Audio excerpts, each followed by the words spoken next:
27 রোজার রাতে সন্তান ফোন দিয়া বলে, বাবা আমি আগামীকাল রওনা দিলে রাত 2টা-3টায় গিয়া ঢাকায় নামবো, আমি সাহারি তোমাদের সঙ্গেই খাবো।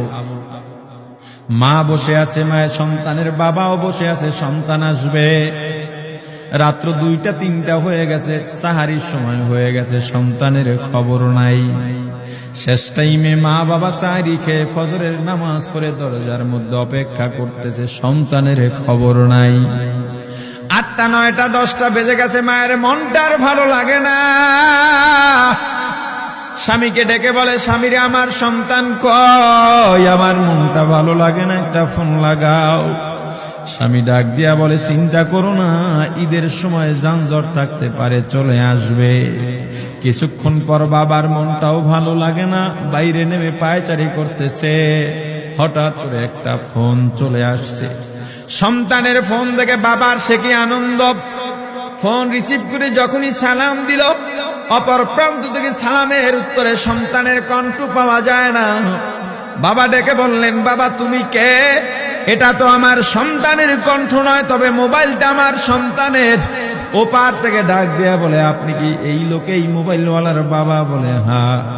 আপনি এখনো বাড়িতে কি করেন? আপনার যেই সন্তান ঢাকা থেকে গাড়ি নিয়া 2500-এর দিকে রওনা দিয়েছিল, ওই গাড়িটা 2500 পৌঁছতে পারে নাই। পথিমধ্যে সংঘর্ষে রাস্তার মধ্যেই অনেকগুলো মানুষ মারা গেছে, অনেক যুবকও তার মধ্যে আছে। রাস্তার পাশে সাদা কাপড় দিয়া ঢাকা। দেখেন আপনার সন্তান এই লাশের মধ্যে আছে কিনা। মোবাইলটা আমি রাস্তার পাশে পড়ে পাইলাম। বাবা পাগলের মতো একটা দৌড় দিছে। মা মনে করছে সন্তান বুঝি কাছাকাছি চলে আসছে। অন্যান্য সন্তানদের ডাক দেয়া বলে, তোরা কে, কোথায়, এদিকে আয়, তোদের ভাই বুঝি কাছাকাছি আসছে। আমার কলিজার টুকরা সন্তান, তোর বাবা যে আগায় আনতে গেছে, তাড়াতাড়ি নতুন চাদর বিছা, বালিশের কভার গুলো খুলে নতুন কভার লাগা, পানি গরম বসা, আমার সন্তান এসে গোসল করবে। আহারে সবাই ফুলের মালা, ফুলের তোড়া নিয়ে অপেক্ষা করতেছে। 4টা বছর কলিজার টুকরা বাড়িতে নাই, বিদেশ থেকে আসবে। বাবা স্পটে গিয়া দেখেন অনেকগুলো লাশ, সাদা কাপড় দিয়া ঢাকা। একটা একটা মাথার উপর থেকে কাপড় উঠান আর কৌতূহল বাড়তেছে, কাপড় উঠান আর কৌতূহল বাড়ে।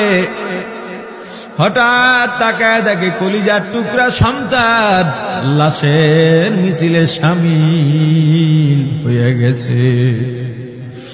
বাবা সন্তানকে ধরে কাঁদেন আর বলেন, বাবা এত আদর আপ্যায়ন